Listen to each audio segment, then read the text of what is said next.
Bom dia. Puxa, o coral inspirou, hein?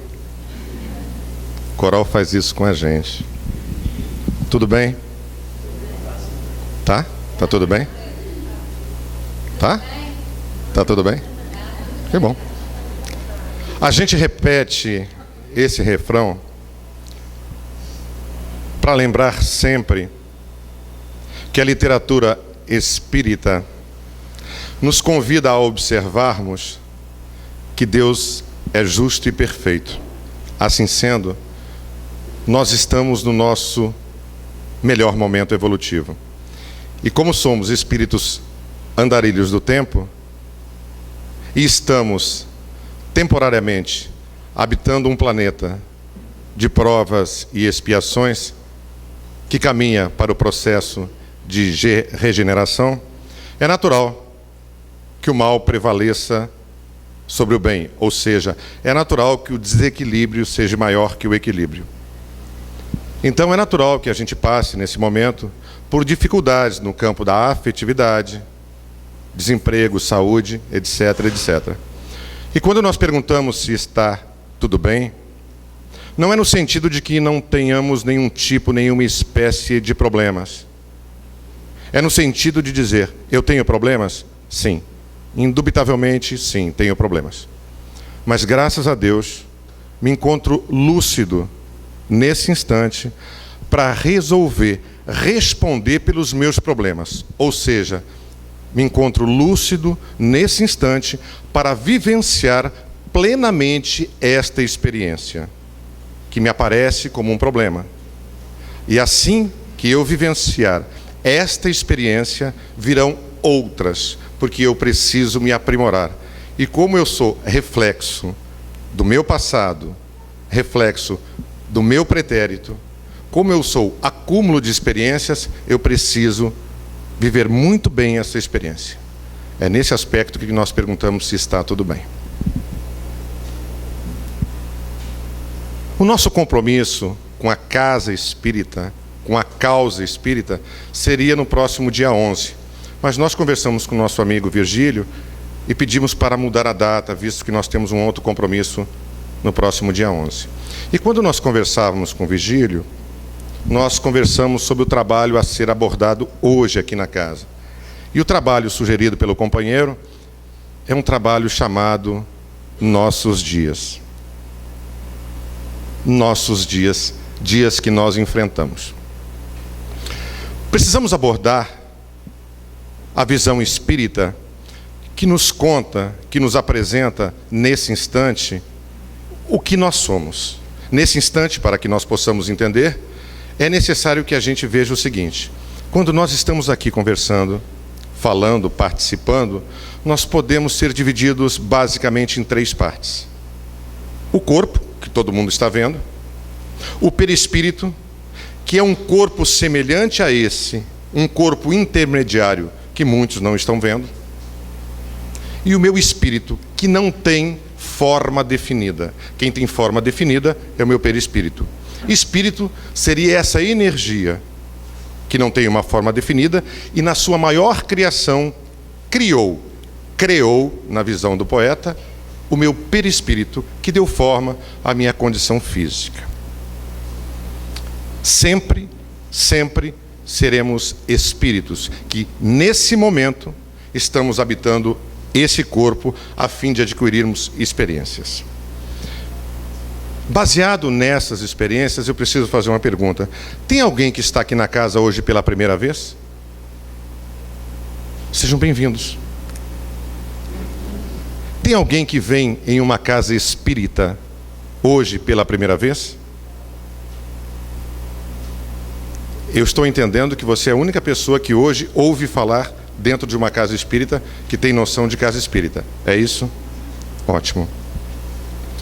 Eu faço essa pergunta para que as pessoas percebam essa trialidade: o espírito, o perispírito e a matéria densa, a matéria física. Nós espíritas acreditamos que o nosso corpo fisiológico, biológico, amanhã ou depois terá o seu término, mas nós vamos continuar convivendo com essa individualidade num local que nós chamamos de erraticidade, numa outra dimensão. Dito isso, eu preciso usar um termo. Alguém já ouviu falar o termo casa espírita é um pronto-socorro espiritual? É muito comum no meio espírita as pessoas usarem esse termo. A casa espírita é um pronto-socorro espiritual. Porque o objetivo do esclarecimento da doutrina espírita, na sua visão mais ampla, ciência, filosofia e religião, é mostrar o equilíbrio que a alma, que o espírito andarilho do tempo, tem que adquirir para ter o seu discernimento e ter a sua paz e a sua felicidade. Quando nós usamos o termo pronto-socorro espiritual, é porque nós entendemos que a partir do momento em que a alma é socorrida, é esclarecida, é bem direcionada, ela passa a ter naturalmente a paz. E passa a ter a felicidade, que é o grande sonho de todos nós. É por isso que é muito comum utilizar-se em casas espíritas o termo pronto-socorro espiritual, porque atende aos anseios, às respostas, perguntas, respostas de forma lógica do nosso íntimo. É por isso que nós usamos esse termo pronto-socorro espiritual na nossa visão. Dito isso, eu devo entender o seguinte, que todos nós, nesse momento, estamos estudando a doutrina espírita. Que todos nós estamos estudando na condição de alunos, na condição de alguém que tem algo a aprender, todos nós. E assim sendo, olhando de uma forma bem horizontal, cada um de nós que está aqui dentro, sem exceção, mesmo aqueles que não têm nesse momento a densidade física que nós temos, tem coisas a serem resgatadas, tem algo a ser aprendido. Porque nós, com o corpo físico, ou sem o corpo físico, já vivendo nessa dimensão que nós chamamos de erraticidade, estamos constantemente aprendendo e precisando aprender. Ok? Porque o aprendizado não é da condição física. As experiências são da condição espiritual, que ela vai armazenando e trazendo para a próxima experiência física. Ok? Então a gente tem essa visão de que na casa espírita, nesse pronto-socorro espiritual, todos nós temos que aprender constantemente. E assim sendo, como eu falei no início, todos nós temos nesse momento as nossas limitações e as nossas dificuldades. Vocês concordam comigo? Concordam? Ótimo. Porque hoje quem está com problema sou eu. E como vocês estão dizendo para mim, não estão me contrariando, que eu estou numa casa espírita e que aqui é um pronto-socorro espiritual, quem vai a um pronto-socorro precisa de auxílio. E é um pronto-socorro espiritual, então eu me dou o direito, nesse instante, de pedir ajuda para vocês. Porque assim como vocês, eu tenho os meus problemas. E eu estou enfrentando 2 problemas, que sinceramente eu espero que nenhum de vocês estejam enfrentando. Me permitam citar o primeiro problema. Eu olho para a vida. Sei da condição fisiológica, biológica. Percebo que a minha, eu estou olhando com os meus olhos. 2/3 já foram. Eu tenho 1/3 pela frente. Na boa. Assim sendo, eu tenho que, nesse momento da minha vida, olhar todas as coisas que eu estou fazendo e as minhas conquistas. É justo. Aí eu fico pensando, bom, como na minha visão, vocês não têm esse problema, é eu que tenho. Como na minha visão, eu tenho 1/3 pela frente, o que eu fiz da minha vida? Nesses 2/3 que eu estive aqui na condição densa, o que eu fiz? O que eu fiz da minha vida? Aí, quando eu me questiono o que eu fiz da minha vida, eu estou elaborando o quê? Um currículo. Não é assim? Mental, mas sim, um currículo. Aí eu fiquei pensando assim, bom, o meu currículo é bom, eu tenho que defender meu ego. Se eu não defender, quem vai defender? O meu currículo é bom. Afinal de contas, eu observei. Eu conheço literatura espírita, digamos, há mais de 30 anos. Mas eu não folhei os livros. eu colei os livros, eu estudei, eu visitei, eu meditei, eu pensei há tanto tempo. Ponto para mim. Vou botar isso no meu currículo. Aí eu descobri que efetivamente eu frequento e trabalho em casas espíritas, aqui no estado do Espírito Santo, desde 1983. Bom currículo. Eu percebo também, para acrescentar nesse currículo, que sempre que eu comecei a trabalhar em casa espírita, era modelo mais antigo, as casas espíritas participavam muito de atividades sociais. A gente fazia muita campanha de quilo em porta de supermercado, essas coisas assim era muito comum antigamente. E eu participei efetivamente vários, é plural mesmo, vários anos de campanha de quilo, distribuindo, pedindo coisas em porta de supermercado, víveres em porta de supermercado e distribuindo para as pessoas carentes, assistidas socialmente pelas casas espíritas. Eu fiz muito disso. Eu esqueci também. Eu participei muito de arrumação de casa espírita, para que vocês pudessem entrar e sentar. Para vocês estarem aqui confortavelmente, um grupo chegou antes aqui e preparou tudo. Eu fiz isso. Eu distribuí também milhares de copos de água fluidificada. Eu tenho isso no meu currículo. Já sei. Estudos em casas espíritas foram muitos. Eu não sei quantos, mas foram muitos. Muitos. Material que eu anotei, se eu fosse colocar em livro, daria alguns. Passes em casa espírita, não sei. Milhares. Atendimento fraterno em casa espírita, também não sei. Muitos. Muitos, centenas. Dirigir reunião doutrinária, nem sei contar. Dirigir reunião mediúnica, também não sei contar. Diálogo, eu faço parte de grupos mediúnicos há muitos anos. Diálogos com espíritos, pode colocar mais de 2.000, que não está errado. Participar de fundações de casa espírita, pode botar umas 5, 6, 7, não está errado. Palestras em casa espírita, isso eu nunca contei. Porque me disseram, quando eu entrei na doutrina espírita, que os espíritos sabem de tudo. Se eles sabem de tudo, eu não preciso anotar quantas palestras eu fiz, mas foram bastantes. Vocês estão vendo como o meu currículo é bom? Vocês estão percebendo como o meu currículo é rico? Eu tenho um bom currículo. Ou seja, nesse terço que eu entendo que me falta, eu já posso pegar o meu canudo, o meu currículo, e apresentar para a espiritualidade superior. Olha, eu sou Humberto, está aqui, ó. Aí eu tive observando essas coisas, e como eu defendo o meu ego, eu fiquei muito feliz. Estou pronto. Plano superior, me aguarde que eu estou chegando. Foi isso que eu pensei. Mas eu tive o cuidado, antes de tomar essa decisão, de fazer uma pequena avaliação. E aí começou o meu problema. Eu tive o cuidado, porque eu sou do tempo dos livros, dos cadernos e das canetas. O computador está ali, ó. Mas a gente tem uma dificuldade, eu e ele, então eu prefiro o papel. Eu tive cuidado de voltar aos livros. E como eu gosto muito de ler e tenho essa intimidade com os livros, nos meus devaneios, é palavra que se usa na terra dela. Nesses meus devaneios, eu converso com os personagens dos livros que eu leio, dou forma a eles e materializo esses personagens em minha frente.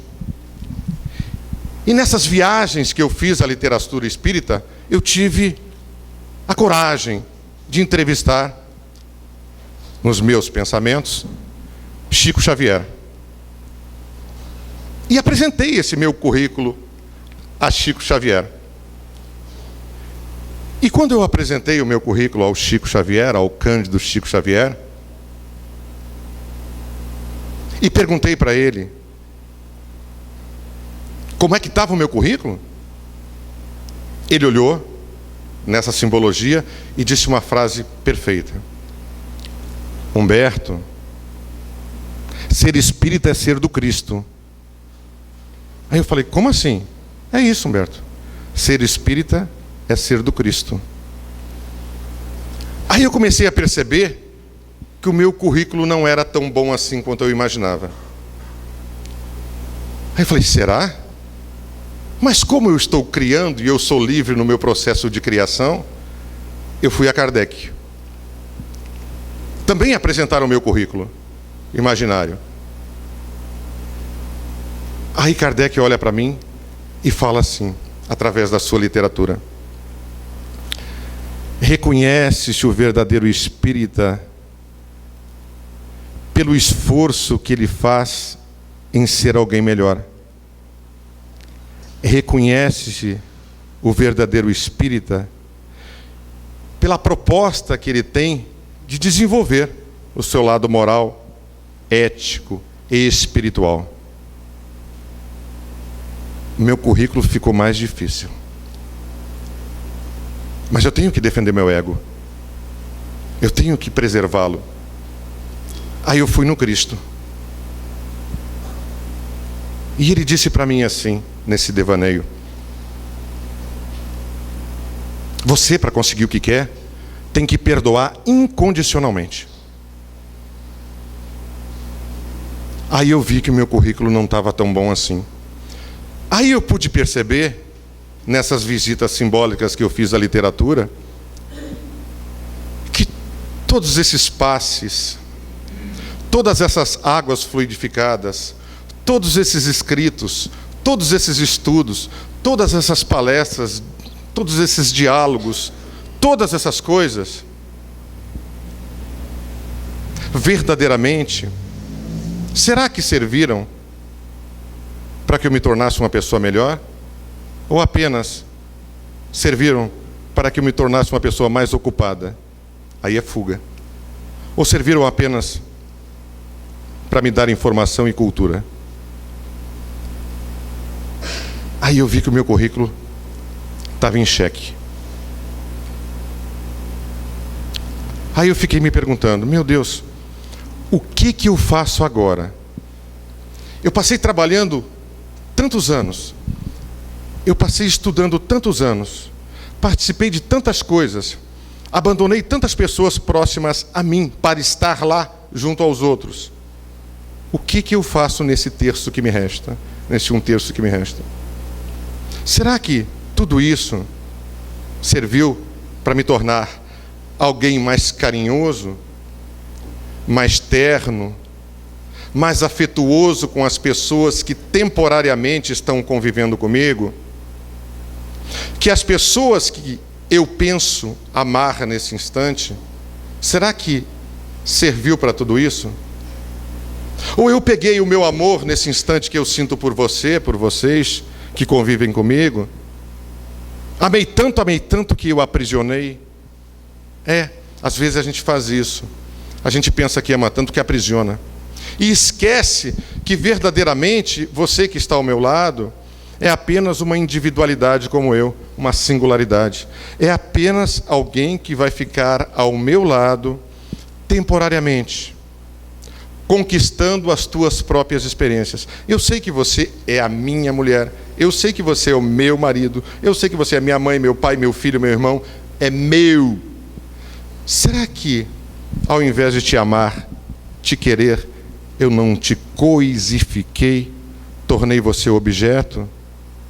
Sim, porque ao invés de participar, ao invés de ter a ternura por você, eu disse como você tinha que agir, porque eu tinha cultura, eu tinha informação. Então eu passei a ditar para você tudo que você deveria ou não deveria fazer, tudo que é certo e tudo que é errado. Talvez eu tenha feito isso com algumas pessoas e não percebi. Eu não percebi uma essência que eu vou chamar de lei de impermanência, aonde absolutamente todas as coisas terão de mudar. O Criador não deixou nada estagnado, assim como não deixou a mim, não deixou as pessoas. Se eu tivesse observado isso antes e tivesse sentido isso antes, eu não teria aprisionado tantas pessoas. Talvez eu não tenha aprisionado com palavras ásperas, com gritos enormes, aproveitando a minha voz. Mas talvez eu tenha aprisionado na fuga do gesto. Quando eu não te abracei, quando eu não olhei nos teus olhos úmidos, quando eu não falei para você que bom que você está do meu lado. Mas quando eu fui buscar a literatura nessa simbologia, e eu perguntei nessa imagem que criei para o Chico o que é ser espírita, ele me disse, é ser do Cristo. Quando eu visitei Kardec, nessa criação, e perguntei o que é ser espírita, reconhece o verdadeiro espírita pelo esforço que ele faz. E eu queria ser santo. Quando eu perguntei para Jesus o que eu faço, perdoa e compreende incondicionalmente. Eu acho que eu falhei ali. Eu acho, é o meu ponto de vista, e eu espero que vocês não tenham esse problema. Afinal de contas, eu deixei bem claro para vocês, e vocês não me contrariaram, quando eu perguntei se aqui poderia ser visto como um pronto-socorro espiritual. Vocês concordaram comigo. Então eu tenho o direito, nesse momento, de falar para você da minha dificuldade. Eu tenho essa dificuldade. Mas eu tenho um outro problema, que eu espero também que vocês não tenham. Eu sofro a influência do meio. Eu sei que em sociologia o meio te influencia, mas eu também sei que ele não é fator determinante, porque eu tenho a minha liberdade de escolha. Eu posso decidir para que lado eu vou. Eu sou individualidade, lembra? Eu tenho a capacidade de pensar. Eu tenho a capacidade de pensar e sentir e determinar para onde eu irei. Mas sabe, no meu segundo problema, eu sofro a influência do meio. Eu deixo que o meio, de alguma forma, altere a minha essência. Porque eu tenho medo de dizer sim e dizer não para o meio. Eu me afasto do Cristo. O Cristo não me ensina a dizer sim, sim, não, não. E quando eu não digo para o meio que me influencia de forma perniciosa, sim, sim e não, não, eu não estou sendo contrário ao Cristo? Se eu sou contrário ao Cristo, eu não estou sendo anticristo? E me resta um terço. Será que durante todo esse período em que eu fui um ser adaptado ao meio, será que durante todo esse período em que eu quis agradar as pessoas, fugindo à minha essência, mutilando a minha personalidade milenar? Sim, porque a minha personalidade é milenar. Porque eu sou um espírito andarilho do tempo. O que eu vivo nesse momento é apenas uma persona, que quando eu desencarno, agrego a minha personalidade milenar. Quando eu voltar na minha próxima reencarnação, no processo reeducativo necessário para mim, para o meu novo aprimoramento, eu trarei toda a minha personalidade milenar acoplado a essa persona que eu tenho agora.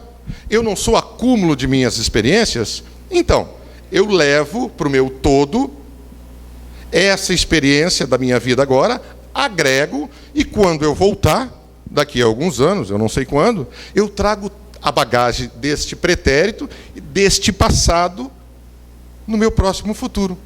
Então, essa persona agora, que eu construí, será que, preocupado com aquilo que os outros vão pensar de mim, ao invés de aprimorar a minha personalidade que eu venho construindo nos últimos milênios, eu não causei uma mancha, uma marca, preocupado em apenas agradar os outros? Este é o segundo problema que eu tenho. Eu acho que eu fiz isso. Eu me permito influenciar quando, de alguma forma, alguém me diz o que eu tenho que fazer e eu não medito a respeito. Eu simplesmente vou agindo, com medo de dizer não, com medo de dizer sim. Eu sofro disso. Eu vou citar um exemplo que eu fui envolvido, que eu me permitir ser envolvido. No Rio de Janeiro, em abril de 2010, teve um problema numa escola. Um jovem, um menino, de 20 e poucos anos de idade. Eu digo menino porque os meus filhos têm mais do que isso. Ele entra numa escola, de posse de uma arma,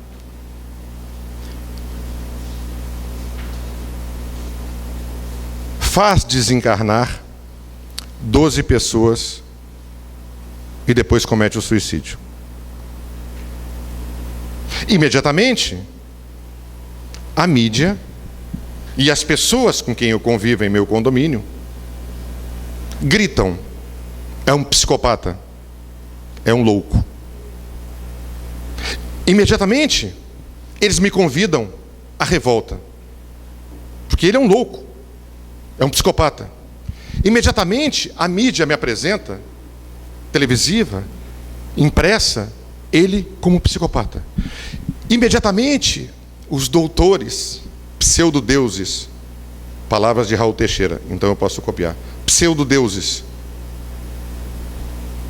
me dizem todas as patologias e enfermidades que eles têm, sem ao menos terem conversado com ele uma vez. Encaixotaram. É o termo que se usa em análise. Imediatamente eu aceito. E olha que eu tenho todo esse currículo. Eu passo a perceber que ele é um louco, que ele é um psicopata. E imediatamente eu passo a ter por ele, obrigado, uma revolta, um abandono, um quase ódio. Eu passo a ter isso. Porque eu sou convidado a observar nele o anticristo, o medonho, o perverso. Eles me disseram, e olha o meu currículo, que eu deveria agir assim, porque me influenciaram. E eu me permiti. Durante alguns instantes, eu senti por ele a revolta. Observem o que a minha informação, que eu busquei na literatura espírita, que é farta, está ali ao lado do Virgílio, os livros. O que eu tinha para dizer o sim e o que eu tinha para dizer o não e não o fiz. Pela literatura espírita, não cai uma folha de uma árvore sem que meu pai permita. Jesus. Pela literatura espírita, até o fio dos teus cabelos, Deus sabe. Jesus. Pela doutrina espírita, não existe efeito sem causa. Não existe uma palavrinha que todo mundo quer usar agora, chamado fatalidade. Virou moda agora a fatalidade. Confunde-se com irresponsabilidade. Mas pela doutrina espírita, fatalidade não existe. Se não existe fatalidade, e Deus sabe de todas as coisas, Jesus, que me informa isso, sabia o que ia acontecer. Se não existe efeito sem causa, esses meninos que foram convidados àquele desencarne, através de um projétil, já tinham em sua proposta reencarnatória, coletiva, porque foram 12, a proposta de voltar à vida maior, à erraticidade, ao que nós chamamos plano espiritual. Eles já tinham na sua essência reencarnatória essa necessidade provatória. Porque Deus é perfeito e sabe de todas as coisas. Então esses meninos que desencarnaram dessa forma, já tinham isso em suas bagagens evolutivas. Já tinham essa necessidade. Por quê? Eu não sei. mas é o que me informa a doutrina espírita. Deus é justo. Se eles já tinham essa proposta, evidentemente que quando eles foram desencarnar, falecer, morrer, como nós usamos, por certo, a misericórdia do Criador ali se fazia presente através daqueles que trabalham afinizados com as leis do Senhor. Não é assim? Se assim é, aqueles companheiros que ali desencarnaram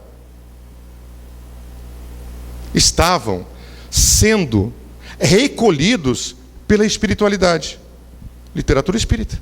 Porque quando você desencarna, amigos do plano espiritual te recolhem. Amigos que você tem, que eu tenho, que todos nós temos. Porque eu tenho várias, múltiplas reencarnações. Eu já tive muitos pais.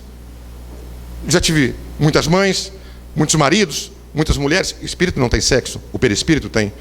Eu já tive muitos filhos. E por certo, eu desagradei alguns. Mas por certo, eu conquistei outros. E por certo, desses outros que eu conquistei, aprendi a amar, estarão ali naquele momento, me recebendo de volta para minha casa. Chico Xavier, pátria de origem, é o termo. Se assim me diz a literatura espírita, esses meninos que desencarnaram dessa forma, tinham ali, pela misericórdia do Criador, um grupo de espíritos a recebê-los. Se tinha ali um grupo de espíritos a recebê-los, é porque já sabiam, pela psicosfera que ali se criou, que aquilo iria acontecer. Não existe fatalidade para a espiritualidade. Se eles desencarnaram dessa forma, como apresentam os fatos, e a mídia, e as pessoas me apresentam, se eles desencarnaram dessa forma, o processo normal desencarnou, os companheiros do plano espiritual recolhem aquele conjunto espírito, perispírito, e levam aos prontos-socorros espirituais. Levado aos prontos-socorros espirituais, eles passam um período de recuperação perispiritual, pelo trauma que ali passaram. Depois de passarem por esse período, abrimos um parênteses, que desencarnaram na condição física de criança, mas não são crianças. Estão naquele momento, naquele corpo infantil, mas são espíritos. Depois deles, fechamos parênteses, depois de passarem por esse processo em pronto-socorros espirituais, são levados para hospitais espirituais.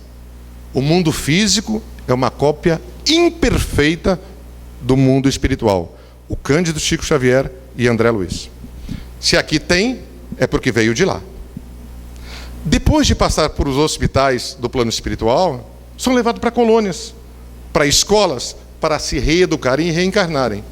Então esses meninos que ali desencarnaram tinham um motivo justo. Provavelmente, em suas reencarnações anteriores, tinham algo a aprender na lei de causa e efeito, um dos princípios da doutrina espírita. Se eles tinham algo a aprender, se voltaram à pátria de origem, se voltaram à casa de essência, a justiça se fez. Se a justiça de Deus se fez, por que eu fiquei com raiva e com ódio? Ei, eu tenho a cultura, eu li, eu tenho o currículo. Por que eu me deixei ter ódio? Por que eu me deixei ter raiva? Por que eu me permiti? Porque alguém me disse o que fazer. Por que eu me permiti ser adaptado? Por que eu permiti não dizer não a você quando você me falou isso? Me mostrou isso. Cadê a minha maturidade espiritual? Eu sei que a mídia fala que foram 12. Mas e o rapaz? Não cometeu suicídio? Então foram 13. Mas ninguém fala 12. Eu sei que aparentemente é difícil. Jesus fala assim para a gente: o escândalo há de vir, mas ai daquele que seja o portador. Ali estava o escândalo. Olhem esse rapaz, através de um ato em desespero, profundamente enfermo. Sim, porque uma pessoa lúcida não faz isso. Ele comete o suicídio. Quando você comete essa atitude de suicídio, nos diz a literatura dos espíritos, muitas vezes Você faz isso provocada por uma enfermidade. Baixa estima é enfermidade, é patologia. Muitas vezes você é levado a isso por você ter nutrido em você o desamor. Muitas vezes você é levado a isso por não ter conseguido fazer com que as pessoas te respeitassem e te obedecessem. E como você tem necessidade de autoafirmação, de mandar em todo mundo, quando você percebe que não tem esse poder, a tua autoestima vira baixa estima mesmo. Aí você, em desespero, foge por essa porta de suicídio. E quando você comete isso, na maioria esmagadora dos casos, literatura espírita, você sofre a influenciação dos teus companheiros do plano espiritual, que te induzem a essa possibilidade. E ao te induzirem a essa possibilidade, estão com você a todo instante dizendo: faça isso, faça isso, faça isso. Como você já tem a tua autoestima, as tuas necessidades íntimas rasteira, você, afinizado com mentes em desalinho, você faz o ato. Mas lembre-se de uma coisa: no momento em que você aciona o projétil, imediatamente você se arrepende, porque eles não ficam com você. Até o momento em que eu vou teclar, eles estão ao meu lado. Mas exatamente no momento em que o projétil sai, que são milésimos de segundo, e penetra no meu crânio, eles desaparecem.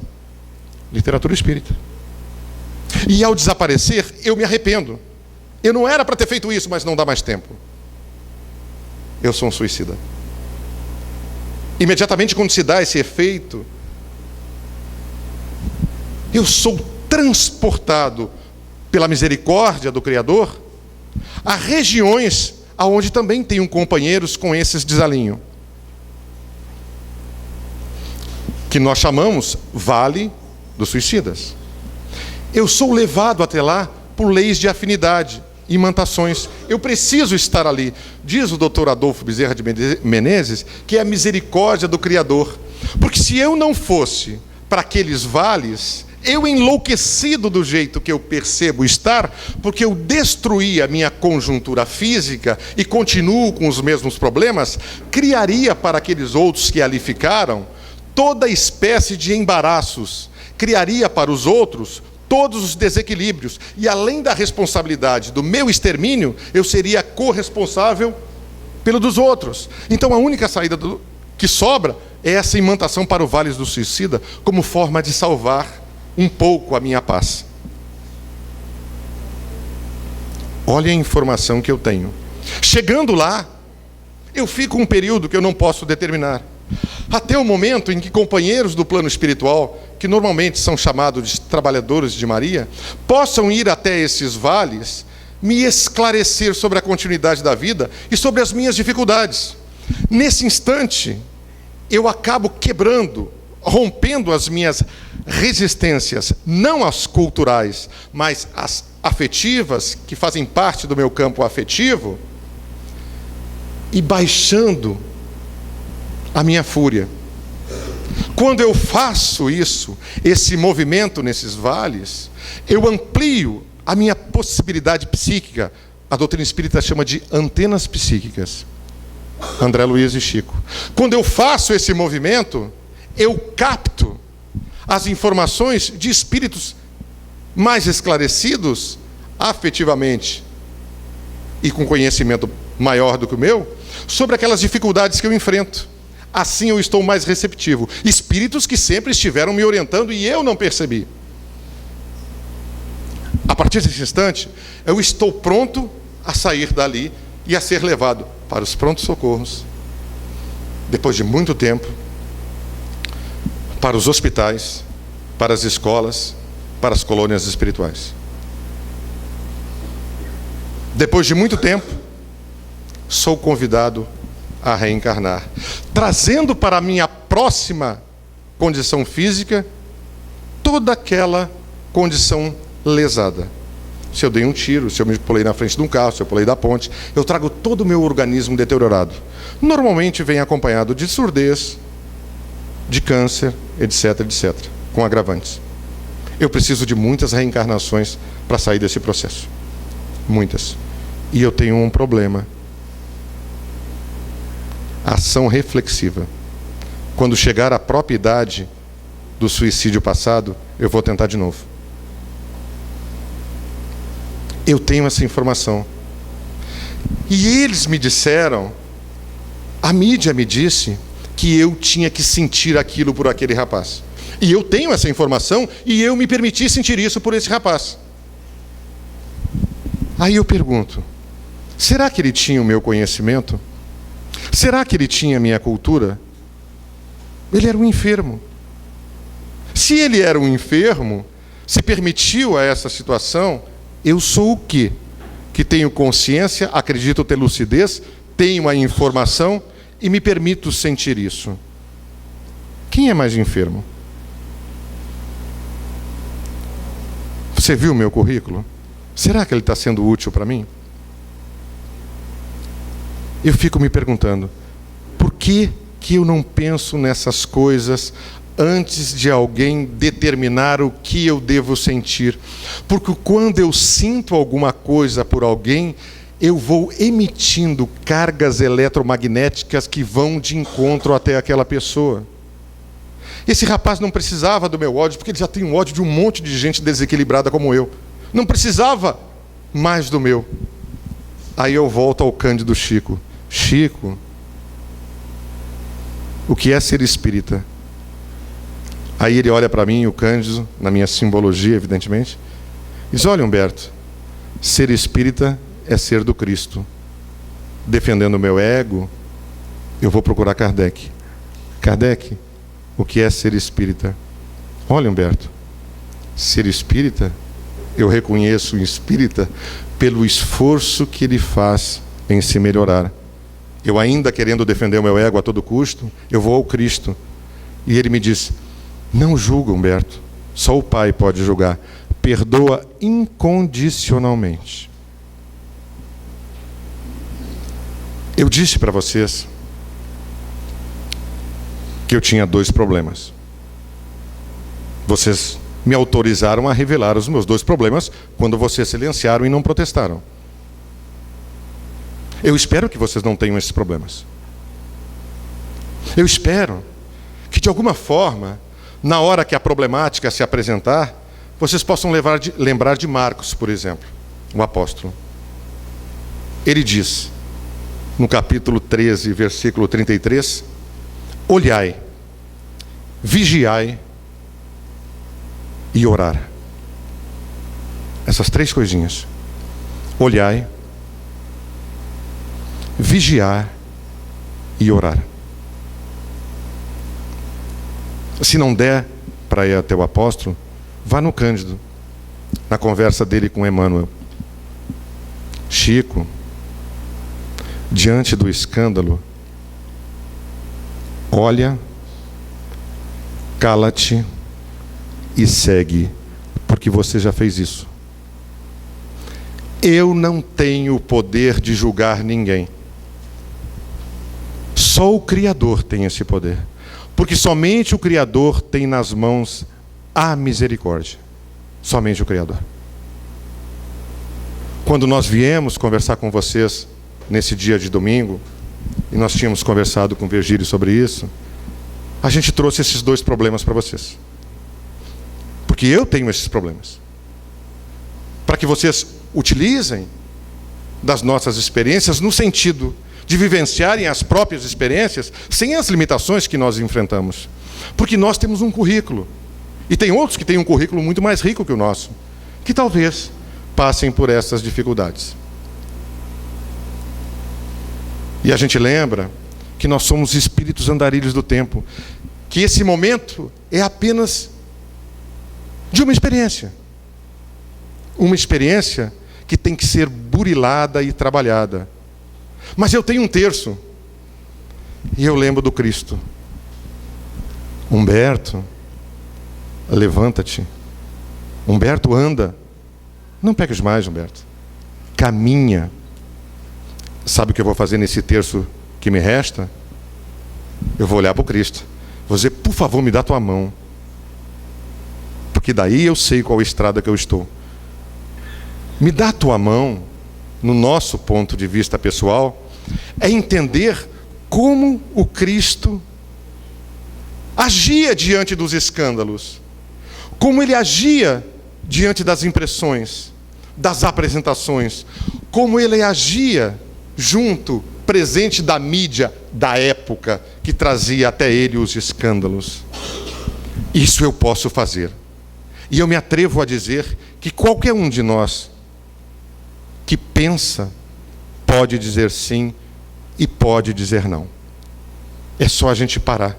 É só nós desligarmos simbolicamente o nosso veículo que pulsa de ansiedade dentro de nós a todo instante e fazermos um movimento nesse sentido. Termos coragem de fazer esse movimento. E se mesmo assim ficar muito, muito, muito difícil, a gente não estiver conseguindo, porque é difícil, que a gente volte à nossa infância. Porque na nossa infância, nós moramos normalmente com os nossos pais, que de alguma forma nos cercam de proteção, de carinho, de ternura, alimento, etc, etc. São as primeiras noções de amor que nós temos, normalmente. Então, quando eu não estiver dando conta dessas coisas, que eu visite os meus primeiros dias de infância. E quando eu visito, quando nós visitamos os primeiros dias de infância desta existência, por certo, a nossa mãe, a nossa avó, a nossa tia, o nosso pai, eu não sei, falou do menino Jesus, que é assim que apresentavam para a gente, menino Jesus. Por certo, se não foi apresentado nessa vida, por certo eu tenho esse registro de alguma forma, porque eu sou espírito andarilho do tempo, eu tenho várias existências. Então, quando estiver muito difícil, e eu não estiver conseguindo mesmo, que eu visite a minha infância e busque recuperar essa imagem, que por certo há em mim, por certo há dentro de cada um de nós, do menino Jesus, de Jesus. E crie em minha tela mental, uma linguagem de espíritas, tela mental, essa imagem de Jesus. E se eu conseguir, diante do obstáculo, fazer esse movimento, independente do tamanho do obstáculo, provavelmente eu vou ficar muito emocionado. Porque eu vou criar aquele Cristo em movimento à minha frente. E se eu conseguir ficar muito emocionado, que bom. As pedras não se emocionam, não é assim? Se eu conseguir ficar muito emocionado, a voz me falta. Mas se sobrar um pouquinho de voz dentro de mim, eu falo. Se não sobrar nada de voz, por eu estar diante da emoção do Criador, que representado na figura do Cristo, é verdade, caminho e vida, se eu não conseguir falar, eu posso pensar, porque eu sou livre no meu pensamento para decidir pelo sim e pelo não. E se eu pensar, porque eu não consigo falar diante dessa imagem, eu posso olhar para ele, me encher de coragem e tentar dizer mais ou menos assim como o poeta: você é isso, uma beleza imensa, toda a recompensa de um amor sem fim. Você é isso, uma nuvem calma, no céu de minha alma, é ternura em mim. Você é isso, estrela matutina, luz que descortina um mundo encantador. Você é isso, parto de ternura, lágrima que é pura, paz do meu amor. Muita paz. Muito obrigado.